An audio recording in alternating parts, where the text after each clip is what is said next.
প্রাচ্যবিদ্যার উপর ৪৫তম বার্ষিক আন্তর্জাতিক সম্মেলন গতকাল দমদমের রবীন্দ্র ভবনে শুরু হয়েছে। ডক্টর রামকৃষ্ণ শাস্ত্রী জানান, দেশ বিদেশের হাজারেরও বেশি বিশিষ্ট ব্যক্তি দুদিনের এই আলোচনায় অংশ নিচ্ছেন।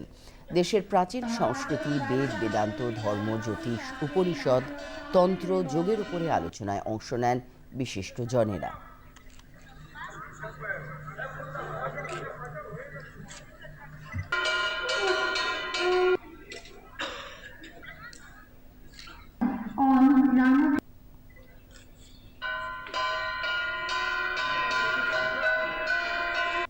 ৪৫তম আন্তর্জাতিক প্রাচ্যবিদ্যা সম্মেলন শুরু হয়েছে।